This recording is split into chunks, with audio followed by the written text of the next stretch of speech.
Welcome to Coffee with Democrats, a sensible platform for progressive conversations. Coffee with Democrats is a grassroots movement dedicated to hearing from Democrats, candidates, legislators, and friends from all political backgrounds who want great conversations.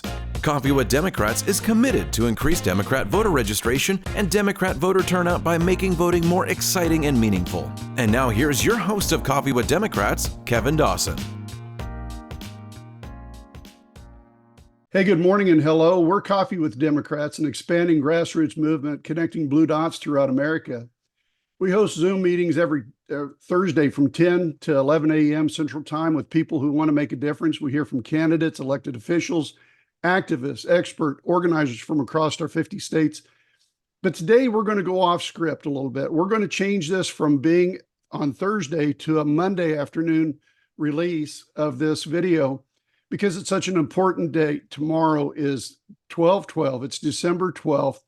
And tomorrow is the special election down in Comanche County, Lawton, Fort Sill, Elgin, Cache, all of those communities down there, Medicine Park, all of those communities are going to have this special election. And we really want to encourage people to get out and vote. And today we have a special guest with us.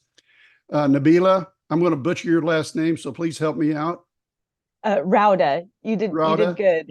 Yes, apologize for that up front, but thank you for being on Coffee with Democrats today and being our special guest. And from my understanding, you are an activist. I am working with Black Voters Matter, Good. And so we are working in the SD 32 special election. So tell me a little bit more, Nabilah. What do you do to with Black Voters Matter, and how is that going to help Larry Bush? Yes. So just a little background on Black Voters Matter. It's actually a Stacey Abrams program out of Georgia. And the whole goal is kind of what they were able to do, mobilize and empower the Black vote in Georgia. And so they've kind of taken that model and they're spreading that across, all the different states. So I'm very excited to be connected with them and to help bring that to Oklahoma. But for this election, why that's so important is that SD 32 has like the third or fourth highest Black demographic of any Senate district in Oklahoma. So it's super important to get out the Black vote for this election. There are 3,000 registered Black voters in that district. I believe the win number is like 5,000. So right. I mean, the election is won or lost by, how many Black voters that we can empower to turn out and show up. And so that's been my focus and goal. Excellent. Excellent. Now, I understand you actually have is it a bus or a van that's coming in? I may have misunderstood. If you want to explain how that works. Yeah. Yes. So there is a Sprinter van, and it's wrapped with the Black Voters Matter. I've been driving it down to Lawton. I want to say almost every day this week, but also last week I was doing that as well. So this may be the first day in the week that I haven't driven down to Lawton, but it's exciting to drive around town. I think people see it. We've been taking people rides to the polls. I think we were able to get at least 20 people the other day rides to the polls. So that was exciting that people are interested, getting the word out, getting excitement, getting people talking about it. A lot of people didn't even realize an election was happening. Right. It's just a good reminder for everybody. So I think it's been pretty successful in terms of invigorating and empowering the local voters there. Sure. So if I remember right, you've got some activities coming up tomorrow that it's both today and tomorrow. You're going to be phone banking, and you're going to be, is it text banking as well? Yes, so we're doing phone banking, and I can drop that link in the Zoom chat. Okay. But yes, we will be phone banking today and tomorrow. So even if you're not able to come down to Lawton and physically do something, you can certainly still help no matter where you are in the state. Right. You can help with this. And I just wanted to touch up a little bit about why this is important, not just for Lawton, but for the whole state. Please. Yes. And that is because right now in the Senate, it's controlled by moderate Republicans, and so Right. but it's 1 or 2 votes away from being controlled by the extremist faction of the Senate.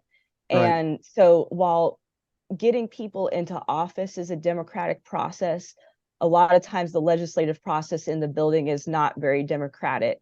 And so by having a change in the Senate pro tem, what that means is that will dictate kind of what bills get heard, what bills Right. don't get heard, what goes to committee, what doesn't get to committee, all of those kinds of things. And we're 1 vote away, 1 person away from having that legislation be controlled by the extremist faction of the party.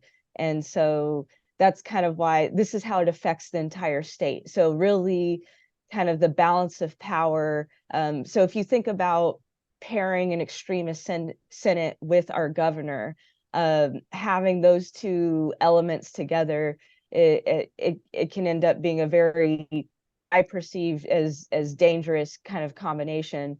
And so it's not just this isn't just affecting the people of Lawton. This election's going to have consequences for the whole state.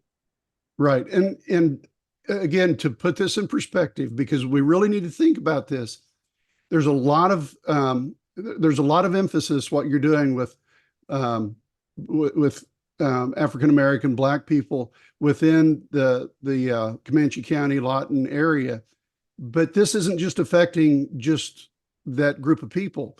This impact that we're really talking about in the state of Oklahoma at the state level is something so dramatic as far as what could take place with women's health care. We could see the Senate and the House of Representatives and the governor working against women and women's health care and reproductive rights to the point we would be just like the Texas legislature is, where we're seeing somebody who has a fetus, who is not a viable fetus, that now we're going to put the mother's life at risk down in Texas, and this lady may die as a result of the legislative action. And that's something that we all need to talk about and think about. So I'm going to put that back into your court and let you talk more about that, because I think our followers need to hear more from activists like you and less from me. Yeah, so people think that it can't get worse, but unfortunately it can. I'm in the Capitol. I hear people hear legislators talk about that they want to get rid of, say, like birth control. Right. So Dusty Devers, the Bush's opponent, I mean, he's trying to get rid of no-fault divorce. He's anti-contraceptive. So he's anti, IVF even. So, which is kind of like a fringe thing. But I mean, he's extreme even by Republican standards. So there's a lot of Republicans in Lawton who are very weary of this man. And so it's just a level of extremism. And everybody, I want you to keep in mind that we're going into an election year. And so the rhetoric, a lot of times because of that, they try to outdo each other and get the most attention. And so sometimes the legislation is a little bit more extreme than usual than in non-election years, because they want that attention. They want those, showing that I am the true Republican, or whatever game that they're trying to play. And so you're pairing potentially an election year, which already has heightened rhetoric, with a potential extremist controlled Senate, plus our governor. And so this is not only just dangerous for women, but minority groups as well. And also I want to mention the danger that the tribes are in. Oh, true. Because Stitt really is going after the tribe now. And in terms of the people that he's endorsing, they kind of have that understanding to that they want to be working against, the tribal compacts and against the tribes. So it's really not a good deal for, a lot of us. Right. And so really the major demographic we need to talk about is the demographic that is being impacted nationwide, or having the most voice right now, is that group from 18 to 35. That the young group is got a lot of power. They're coming out. We really need to see more of that.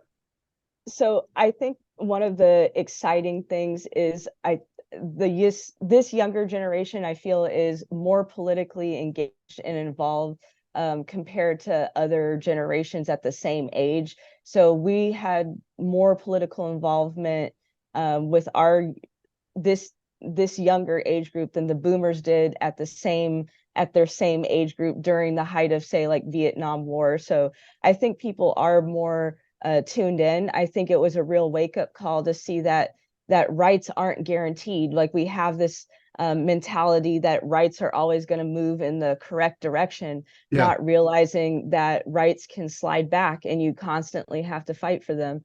And so I think that was a big shocker for the younger generation to see, hey, your mother had access to reproductive rights and you don't. And so I think having rights taken away has lit a fire under a lot of the younger generation. But you're absolutely right. We do need to start engaging them, in more and more numbers, because it's definitely the hope. And we've seen that with Democrats across the country, is they're winning elections with the younger voter turnout, for sure. Right. One of the things about, we talked about the no fault divorce. When we saw no fault divorce become enacted nationwide, and I guess it's not really nationwide, but it became a thing where most of the states in the United States adopted it. We saw a 20% decrease in the number of suicides among married women. Those numbers went down because the people, before no fault divorce was put in effect, they got into marriages that they couldn't get out of, or either through pressure, through abuse, or financial situation, where no fault divorce allowed people to get out of bad situations. And so again, we saw a huge decrease in the amount of suicides. Do you want to talk a little bit more about how that might impact the younger people that are getting involved, and how dangerous Dusty Devers is when it comes to taking away those rights? Again, it's just that constant theme of trying to take more rights away from people, but particularly women. Yeah, it's definitely it all boils down to just control over women, right? So we saw this on a national level where they held up military confirmations just because they were upset with the military's abortion policy. So we put national security at risk just so that we can further control women. I mean, that's how deep it goes. And you're right, like no fault divorce. And I kind of saw coming like a year or two ago with the Steven Crowder thing, where his pregnant wife had left him, and he went on this whole rant that we should get rid of no fault divorce. So I knew that was coming down the pipeline. Right. But it is, yeah, you're right. It's just a further way to control women and make it harder for them to leave abusive situations. I also want to call to attention that in Oklahoma, we're like the top state domestic violence. So we live in a state that is number one in domestic violence, women incarcerated. We're number one for women incarceration. Also, our state stopped doing Section 8 vouchers because we have a lack of affordable housing, and so there's long waiting lists. But what people don't realize about that is when you go into a domestic violence shelter, one of the first things that they do is they give you a Section 8 voucher, so that way you're able to get out of that situation and find a home. So right now we're in a situation where they can't do that, and those battered women are going basically out on the street. And so also in that situation, your kids get taken away from you. So you were going to see an uptick in children in, foster DHS system type of thing. So just not a good state for women all around. And then you pair that on top of having no reproductive access. And they've cut the food stamp benefits, they've cut Medicaid, the earned income tax credit has been, reduced, student loan payments have started up. So inflation has just really negatively impacted the bottom percentile of people. So groceries that may have cost you $98 pre-pandemic are now costing you, $250 or something like that. But the food stamp benefits have not increased, right? And so we're just keep squeezing and squeezing and squeezing. You know, it's becoming cruel and unbearable for large portions of our population. Yeah, and particularly a population that hasn't seen a minimum wage increase for over 10 years. Exactly. So we've got a lot of people that are working poor. Yes, yes. It's affecting all of us. And I don't know if I can get a little bit off topic with the other election that I'm involved in. Yes, But please, go ahead. I just want to let everybody know that SD 32, this is a winnable election. So Democrats can win in special elections. We've done it before. We can do it again. This is really a turnout game. Very few people show up to special elections. So even if we are outnumbered, as long as we just outperform and outshow up, we really can win this. So I just want to let everybody know how important this election is, not just for Lawton, but for the whole state. So we're into a situation where our Senate right now, the balance of power is in jeopardy, going from a moderate Republican control into the extremist faction control. And that has just very dire consequences legislatively statewide. And so anybody who can help chip in, we have a phone banking. So if you're not able to come to Lawton, but if you're able to come to Lawton, we also need you to. So help door knock. Everybody needs to chip in, do their part, because this isn't just for Lawton. This is for all of us. This goes back to so the other campaign is also on December 12th. That is the arena in Oklahoma City coming up. And so basically my interest in that is every political fight is a fight of either human rights or resource fight. There's a limited number of resources. And so just to be clear, I'm not anti-Thunder. I'm not anti-building a new arena. The question is just who's paying for it and how equitable that is. So right now you have only 700,000 people in Oklahoma City, but they're having to take on a $1 billion burden. And this isn't like a public use facility that anybody can just walk in and use. Like, you have to pay it. And so we estimate that's going to cost people about $1,200 a piece. And so what is kind of my concern about that is Oklahoma City is 47% brown and black. So you are talking about a $500 million wealth extraction out of the brown and black community to pay for this arena. Which, by the way, is not going to have any increase in general seating. It's just going to have an increase in box seating. So, you're asking the poorest of Oklahomans to finance box seating for millionaires, and it just doesn't seem right. So in comparison, they said that we can solve the affordable housing crisis and end homelessness. And the cost of that would be about $1.3 billion. So the same cost for an arena is the same cost to, end affordable housing crisis and homelessness for the next 30, 40 years. And so really, it's just we're in so much hurt in our state. There's so much tremendous needs. And it's just a question of equitable who's paying for that, and is this equitable, especially since taxpayers are responsible for 95% of the bill. Yeah, and my understanding is there's no commitment to raising the minimum wage for workers. So again, we're asking people to work poverty levels within the arena without any increase in pay, and again, working for the millionaire rather than working for the common person. So the pay is, if this passes, the pay would be set at $15 an Well, it hour would be. Okay, I was wrong about that. For full-time and $12.50 for part-time. Um, I just don't know how many I don't think any more new jobs necessarily are going to be created out of this. So there's not really a jobs impact. It will create more construction opportunities. But in terms of long-term jobs, we're not increasing the number of jobs being added to it.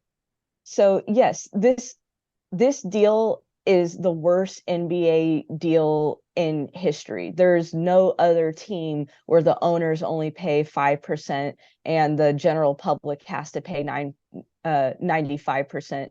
It would be the worst deal in NBA history. So a no vote is not no on the arena or no on the Thunder. It's just no for this deal. It'll bring them back to the negotiating table and say, hey, we're willing to be your partner. We're just not willing to be fleeced. So you got to come with a better deal, and I think we can get that renegotiated. I don't think the Thunder owners are leaving. So the NBA, when the Sonics left, the NBA set a committee basically to prevent teams from moving around. They also don't want the team to be moving because they're about to be doing an expansion and adding 2 more teams. So I believe Seattle and Vegas will be getting a team. So they're not trying to allow teams to be moving. So the ownership can sell their share, but that doesn't mean that they can then pick up the team and move it as they want. And I really believe that's an emotionally manipulative tactic. The Miami Marlins manager or president had talked about the best way to get people to buy an arena is people love their team. So you just have to tell them that their team is going to leave, and it'll make people go out and vote for it. And then the reporter asked him, well, was your team ever going to leave? And he laughs and says, no, they were never going to leave. So it is, I believe, one major emotional manipulation. We have 22 economics professors from different schools across the state that have signed on to a letter explaining how bad this deal is economically for us.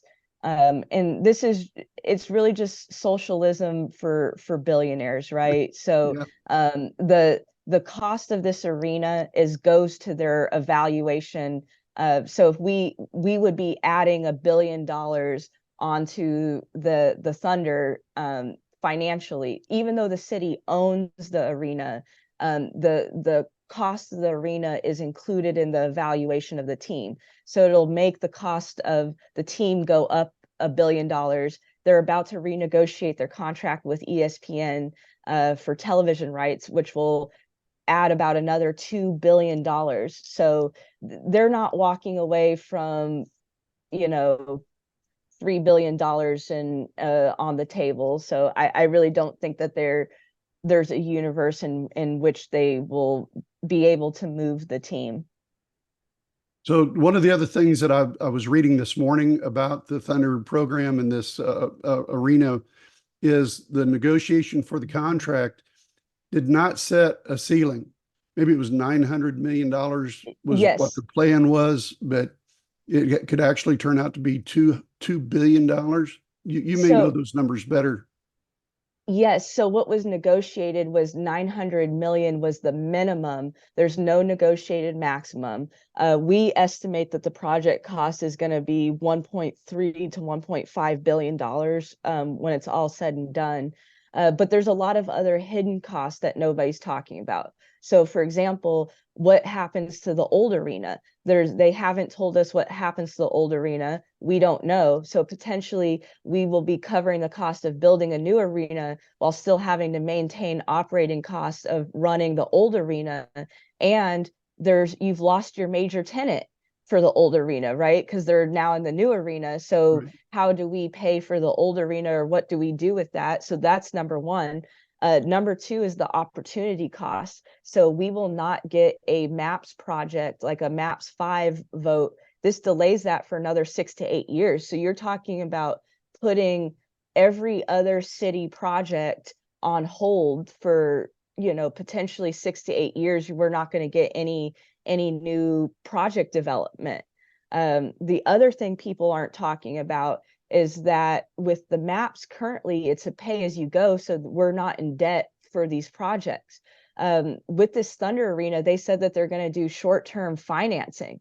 So we're looking at issuing, bonds or something to that effect. But this is the highest interest rate time that we've experienced in years. So we're looking at about $45 to $75 million in interest, just to cover this.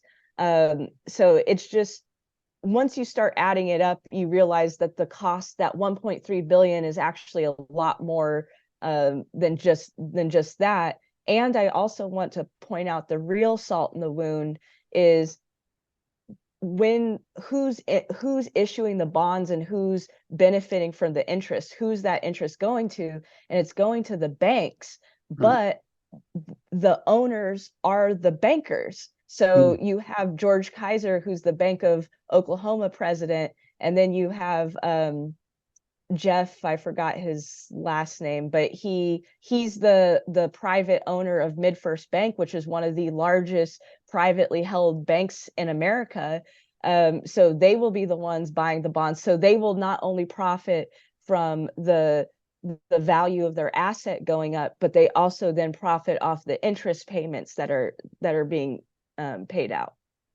So the only last thing I would add is the silver lining in all of the arena deal is the community benefits agreement. So that's kind of like an insurance policy that was put in place that if this passes, at least we could get something out of it. So I would say that the community benefits agreement was a big win for labor. Just from here on out, we can now demand a community benefits agreement for every kind of municipal project and building. But what I'm a little bit worried about is the way that they stacked things is that labor only has 2 votes out of 7. So that does worry me. So if it does pass, the thing that I ask is that people continue to pay attention to this project, because we will need to shift focus to supporting labor and making sure that they get the fair deal that they were promised. A lot of things were promised to labor. Nothing is really in writing though. And so we need to make sure that the city upholds their part of the deal and honors their commitment to labor. All right. All right. Hey, it's a pleasure to meet you. I No, really mean that. I'm so grateful to be on and that you would share your platform to spread the message. Well, it is our pleasure. Thank you so much, Nabilah. You Thank have a good you. day. You Bye-bye. too. Bye.